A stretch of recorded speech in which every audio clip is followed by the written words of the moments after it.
fiscal de 1 punto del Producto Bruto, con lo cual Argentina este año va a terminar, sin considerar el déficit cuasi fiscal del Banco Central, con un déficit fiscal nacional de 6,2 puntos del PIB y un déficit fiscal provincial de 1 punto del PIB. O sea que estamos con un déficit de 7 puntos del Producto Bruto.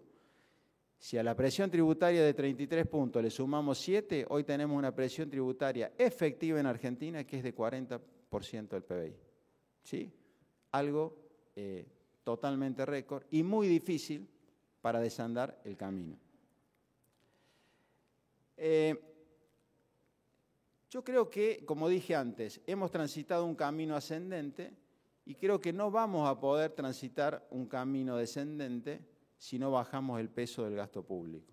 Cuando digo descendente necesitamos bajar el peso del déficit fiscal y necesitamos bajar el peso de los impuestos. Entonces, para mí es central, es clave el proyecto de ley de responsabilidad fiscal que hoy está en el Senado de la Nación y que seguramente va a ser parte de toda la discusión entre nación y provincias que se va a empezar a dar en estos días. Entonces, ¿qué puede pasar con una ley de responsabilidad fiscal en Argentina? Simplemente quiero mostrarles la parte izquierda superior.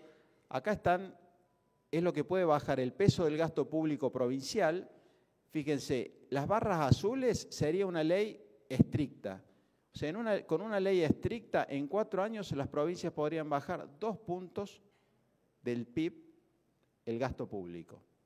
Con una regla fiscal no tan estricta, 1,20. O sea que va a ser clave cómo se salga esa ley de responsabilidad fiscal. Obviamente, mientras más estricta sea, mayor el peso de la caída del peso del gasto público. Y esto no implica una disminución del gasto nominal. Esto implica que el gasto de ahora en más crezca en línea con la inflación. O sea que el crecimiento económico del 3% va a permitir esta caída. A nivel nacional, una regla fiscal estricta de responsabilidad podría darme 3,25 puntos de baja del peso del gasto y una no tan estricta, 2 puntos de baja del peso del gasto. Insisto, suponiendo un crecimiento del 3% anual de la economía. Entonces, como pueden ver, no es fácil bajar el peso del gasto público. Este va a ser el primero de los últimos 15 años donde el gasto público nacional va a caer sin interés de la deuda 1,5 puntos del Producto Bruto. Y para el año que viene es posible que caiga 1 punto más. Y bueno, si el gasto público hoy está en 25, 26 del PIB, bajar 1 punto parece nada. Pero es clave, creo, que iniciemos el camino. De lo contrario, no vamos a poder arrancar ni con la baja del déficit ni con la baja de la presión tributaria. O sea, esto es clave, esto es un cuadro que me marca el mayor peso que se puede obtener y el menor peso según cómo salga esa ley de responsabilidad fiscal que se empezará a discutir en el Congreso. Bueno, han aparecido los primeros lineamientos de la reforma tributaria. ¿Sí? El ministro de Hacienda, el martes de la semana pasada, hizo una presentación, no está la letra chica, con lo cual todo lo que voy a decir en este sentido va a ser en base a esa presentación. Al no estar la letra chica, hay que esperar a eso para poder analizar en detalle. Pero para mí hay 2 o 3 aspectos que son relevantes y que uno los puede tocar tranquilamente ahora. En primer lugar, lo que dije antes, acá va a haber un costo fiscal compartido. El ministro habló que el costo de la reforma sería de 1,5 puntos del PIB. La verdad que parece bajo, ¿sí? Dada la presión tributaria que hoy tenemos, que solamente baje 1,5 puntos del PIB. Ahora, ¿cómo se va a financiar ese 1,5 puntos del PIB? Y bueno, desde ya les digo que se va a financiar 50-50. 50 nación, 50 provincias y municipios, tal como se financió la baja de 2 puntos del PIB que el gobierno hizo en el 2016. Entonces, primera cuestión, las provincias van a tener que poner para esta reforma tributaria y además van a tener que poner los cambios que hagan en materia de ingresos brutos provincial y de impuestos a los sellos provincial que el gobierno nacional pretende que también avancen. En este sentido, aplaudo, me parece excelente, los anuncios de Córdoba, de Cava, de Buenos Aires y de Santa Fe de eliminar la alícuota extraña de jurisdicción a partir del año que viene. Creo que esto coloca a Mendoza en una situación bastante incómoda, porque Mendoza era la única provincia que tenía un plan plurianual de rebaja de ingresos brutos, de 0,25, no se lo voy a explicar a ustedes, por año, pero ahora las otras provincias han movido fuerte, eliminando la extraña jurisdicción. Bueno, por ahora entiendo que Mendoza no ha dicho todavía qué va a hacer, pero creo que va a tener que ir en el mismo sentido, porque las disparidades y las distorsiones que va a generar si sigue gravando la industria de extraña jurisdicción, creo que no van a ser fáciles de sostener. Pero, insisto, felicito la decisión que han tomado las provincias, algo que parecía una cosa imposible, más allá de la Suprema Corte de Justicia, que ha decretado la inconstitucionalidad. Las provincias, estas 4, ya han decidido que a partir del año que viene no existen más. Pero bueno, por ahora lo único que hay es la propuesta de reforma tributaria nacional. Toda la discusión que van a tener las provincias con la nación, bueno, de ahí surgirá qué avances y qué cosas se pueden hacer en materia de ingresos brutos y de sellos. Bueno, hablamos de un costo fiscal de 1,5 puntos del PIB, que es lo que el ministro de Hacienda dijo. Entonces, lo que hemos hecho es simular qué margen tiene la nación en los próximos 5 años para bajar la presión tributaria.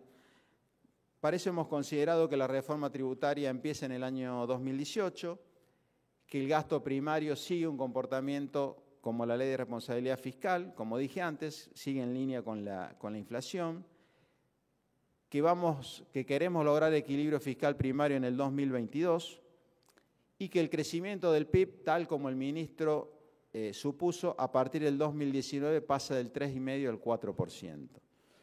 Con estos supuestos, ¿qué margen tenemos en Argentina? Bueno, fíjense, en primer lugar, la línea azul es la que me va determinando cuánto puede bajar por año el peso del gasto público nacional. Al cabo de 5 años, el peso del gasto público puede bajar 4,9, 5 puntos del PIB. Con esos 5 puntos del PIB tenemos que financiar la eliminación del déficit fiscal primario, que son 4,2. Por ende, nos quedaría un margen de 0,7 del PIB para destinar a bajar la presión tributaria. No lo hicimos, digamos, para nada enmarañado a esto, simplemente tomamos los números, pero fíjense, ese margen que Nación tiene es el que necesita para financiar una reforma tributaria que cueste 1,5 puntos. Porque como dije antes, medio punto Nación, medio punto provincias y municipios. O sea, Nación tiene un margen muy ajustado para financiar una baja de impuestos equivalente a 0,7 del PIB. O sea que el resto lo van a poner las provincias y se puede lograr esta baja anunciada de 1,5 puntos del PIB. Bueno, creo que si bien hay muchísimos aspectos de la reforma tributaria y daría para un evento único, yo quiero tocar 2 temas para ir terminando. El primer tema es, a la hora de decidir cualquier cambio, es clave tener un buen diagnóstico previo. En lo económico, en nuestras vidas personales, en todo es clave tener un buen diagnóstico previo. O sea, voy a tocar un aspecto de impuestos internos. Voy a volver al tema de la gaseosa, que es una de las propuestas de subir, ¿no es cierto?, el impuesto interno de 8% a 17%. Dije, repito la filmina, que la gaseosa en Argentina tiene una carga tributaria de 49,7% del precio. Ahora bien, ¿cómo estamos posicionados a nivel regional? Primera cuestión que nos permite tener un diagnóstico. Fíjense, en Perú, del precio de la gaseosa el 40% son impuestos, en México el 38% y en Chile el 40,4%. O sea que estamos con países que compiten con nosotros o cercanos prácticamente 10 puntos arriba. Ahora, si ustedes se toman el trabajo, obviamente yo se los tengo que ayudar, fíjense, 9,7% en Argentina